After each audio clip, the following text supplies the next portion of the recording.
We have got a great show coming up for you on American Black Journal. There is a new index that measures the success, progress, and improvements needed in Detroit neighborhoods. We're going to show you how it works and who it benefits. Plus, Hollywood costume designer Ruth Carter talks with us about making history at the Academy Awards. Don't go anywhere. American Black Journal starts right now. From Delta faucets to Behr paint, Masco Corporation is proud to deliver products that enhance the way consumers all over the world experience and enjoy their living spaces.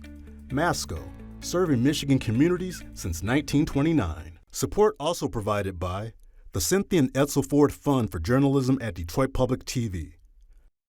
The DTE Foundation proudly supports 50 years of American Black Journal in covering African American history, culture, and politics. The DTE Foundation and American Black Journal partners in presenting African American perspectives about our communities and in our world. Also brought to you by Nissan Foundation and viewers like you. Thank you.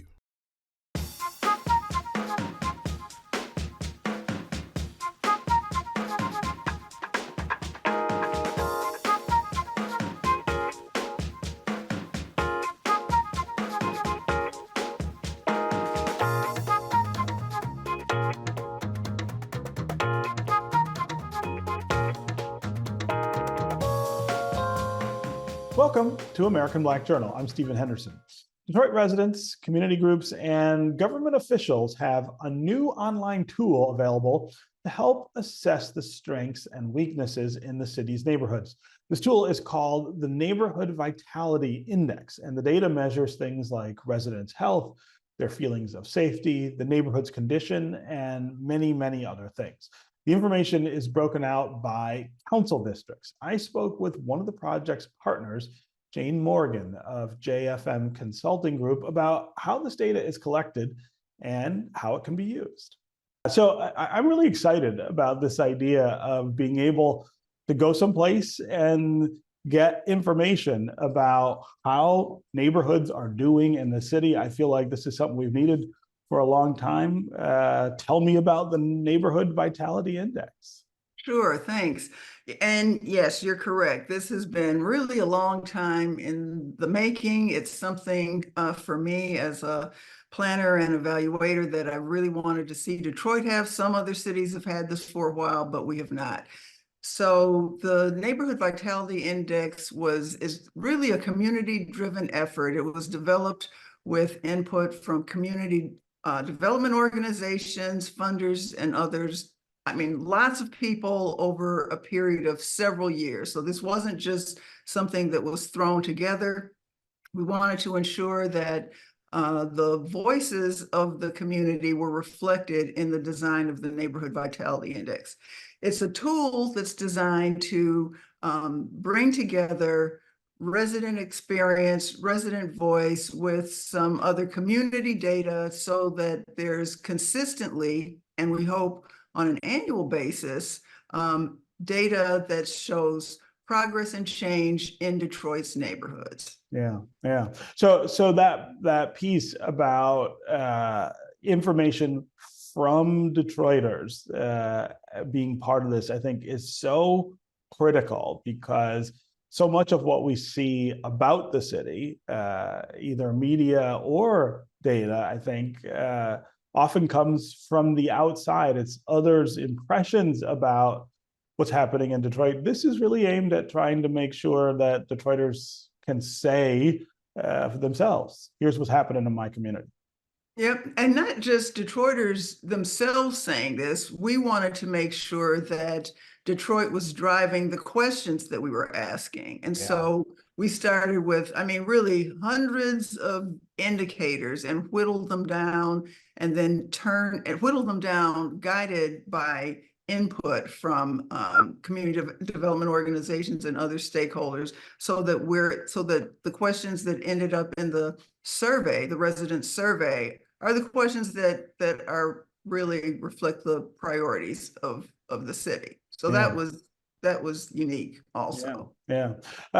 What is it that you imagine the use is for this? I mean, there's some obvious applications for it. But let's talk about how this can help us solve some of the problems that we have, not just in neighborhoods, but in the city as a whole. Well, so for one thing, we want to make sure that residents, funders, local government, everyone has access to timely information to make some decisions on, and also to use the information to, to really clarify some areas where people may not be clear. So just as an example, there are some questions on the survey around safety. And we know that often people's perceptions of safety, especially in urban areas, people tend to feel less safe than they actually are. So we're pairing together resident perception with actual safety data so people can see. And this will be, powerful information for people to have. We want and are hoping that community development organizations are able to use this data to complement data that they have as they're making decisions about priorities and what to do in their neighborhoods. Local government, City of Detroit, doing the same thing. Foundations, as they're thinking about making investments, will be guided by this. So we're really hopeful, and that's why we're trying to make a big splash around the launch of the tool, because now the data's there, and so people just need to go to nvidetroit.org and they can see the data. Yeah. It's also divided by council districts, which I think yes, is important for a couple of reasons, but one of them is that I feel like we're still a little bit in the transition period for people to start thinking of themselves in the context of these districts, and that structure is supposed to be there to make government in the city more responsive. Exactly. And so you can, when they go to nvidetroit.org, at the top, they can click on Vitality Index and see the data either for the city as a whole, or as you just indicated, by council district. We are going to soon be embarking on the survey in the next couple of months for 2024, and we're hoping to have enough data so that we can actually drill down to the neighborhood zones, because there is a third layer here. It's not here with the data right now, but and so people will be able to drill down even further. So March is Women's History Month, and you have until the end of the month to see an exhibition featuring the designs of history-making costume designer Ruth Carter. She is the first Black woman to win 2 Oscars, and the first Black person to win in the costume design category. Some of her designs from iconic films like Black Panther, Malcolm X, and Selma, they're all on display at the Charles H. Wright Museum of African American History. I had a chance to sit down with Carter when this exhibit opened last year, and we talked about her stellar career and the inspiration behind her designs. Ruth Carter, welcome to Detroit and welcome to American Black Journal. Thank you. Thank you for having me. It's really great to have you here among, as you said when you walked in, all of your children. All of my children are here with us. That's a really great way to think of all the work that you do. Taking in all of this work, the time over which it all unfolds, of course, in the range. But I always want to start with artists talking about inspiration. Where do you come up with all of these things? So each project has its own story and its own process. Some of the process is the same, for me, I like to have conversations with the director and the production designer, and that sort of dictates what colors you're going to use. And but also there is, the research of the storytelling and what's the time and place, what was happening during that time, and then that travels you down another road. So it really is like one step at a time. We do a lot of illustrating and You know, like when I look at some of the photographers of the time, like James Van Der Zee and Teenie Harris, you know, it's inspiring to bring some of those images to life. And that's where a lot of the images come from. Yeah, yeah. I know it's unfair to ask an artist which are their favorite children, but some of the work really stands out as maybe a more personal expression or more of you that you put into it to make a statement. You know, I get that question a lot.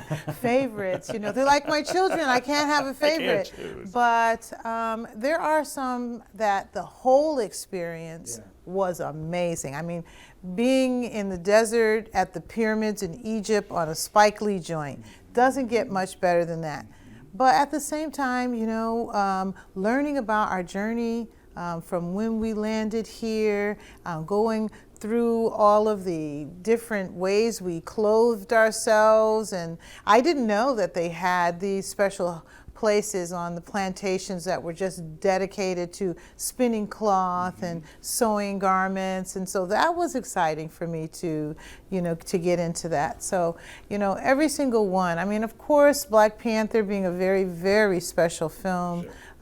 Is like a favorite. I learned a lot, even after 30-something years in the business, I was still learning.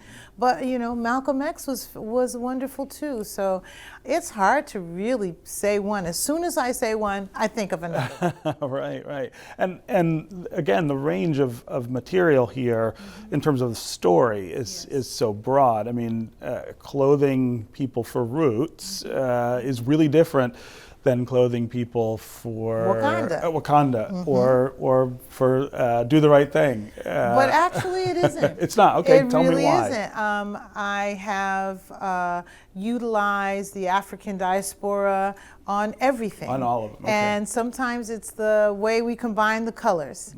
Sometimes it's bringing in the messages, you know, and Do the Right Thing. They had little lanyard that they would wear around their necks. Africa with the colors of the flag, and, you know, Kente, and we used a lot of Ankara and Do the Right Thing. So there is just like, you know, you and I, you know, we can trace our roots back. Sure. And that's the same with clothing. We can look at clothing, like for roots, I wanted to use like the indigo, and how, you know, indigo was used quite a bit in Sierra Leone. And so I used the blue as a family color. And I carried the blue in every episode of Roots Reboot, because I wanted to have a lineage and a legacy. So really, there is a lot of our past woven in the present. To all of it. Yeah. Yeah. We also have here on the exhibit the sewing machine I believe you used as a child. Is that right? Yes, my sewing machine that was in my room. Yeah. My mom put it in my room. Actually, it was folded up and it looked like a desk. Okay. So, you know, I guess my mother like pushed that thing in my room and said, you know, she can do her homework on it, or maybe she'll discover that this is a sewing machine and she'll want to use it. Yeah. You know, single parent household. I had, you know, there's 8 children, 5 brothers and 2 sisters. So, you know, we were very inventive as kids. I have 2 brothers that are artists, and they're painters and sketch artists. They didn't work at that. That wasn't their primary job. I mean, I'm a child of the 70s, you know, and so they were before me, and we had to actually go get a job, you know, and painting was like a hobby. So I had that sewing machine in my room, and when I discovered it, it kind of replaced my sketchbook.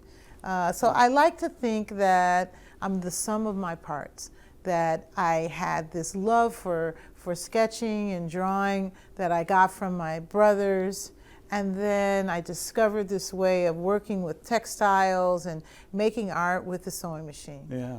What was it back then that was attractive to you about this, about the sewing? Is it material? I always think that for people who are making costume, for instance, material obviously plays a huge role, but also that feel of that material as you're working with it. Yes. I think as a kid, no one was giving me instruction, right? Yeah. So I looked in the drawer and there was like a Singer pattern in there, and I was like, what is this, you know? And there's like this white lady on the pattern, and she's posing in some kind of outfit, and I was like, I'm gonna make that. Yeah. And just the journey of learning the instructions inside. And, you know, as I said, my mother wasn't going to the store and buying me reams of fabric. So I was going in the attic and getting, like, you know, that was the place where clothes went to live in infinity. And I would get things from there and repurpose them and turn jeans into skirts and, you know, jean jackets and things like that. So I think it was the exploration of how I could change things. You know, there were scissors in there and sewing needles, and how I had to learn how to thread the machine. And so it was like this exploration, and I thought, like, what could I make with this? Sure. You know? Yeah. And so how do you get from there to this could be a career, this could be a life? Yeah, I guess you could say that, you know, I was a costume designer even then, right? Because I never wore anything that I made. I was like trying to create things. And so from there, I actually went to Hampton to study special education. So I don't know why there was a disconnect. Well, I do know why. You know, I'm, you know, my mom respected teachers. It's like an old thing that, you know, we as a Black community, teachers, nurses, you know, were held in high esteem because that's how we survived. And I didn't know really what I wanted to major in, but education was something that she was pushing for me. And so I went and I majored in special ed. But after 2 years, I realized from a lot of experiences I had in the summers that I wanted to be in theater. Yeah. And I changed my major 2 years into Hampton to theater arts. And so that was different, you know, and I was auditioning. And then one day I didn't make an audition, and the instructor asked me if I wanted to do the costumes. He says, we don't have anyone to do the clothes, so do you want to do the costumes for the play, you know, even if you don't have a part? I was like, okay. But it stuck. Apparently, right? I enjoyed it, and I saw that you could actually not just examine one character. All of the characters became an exploration for me, and I could sit back in the audience and I could see how the colors work together on the stage. And so I think, like, there's like this artist in you that really does want to emerge and come out.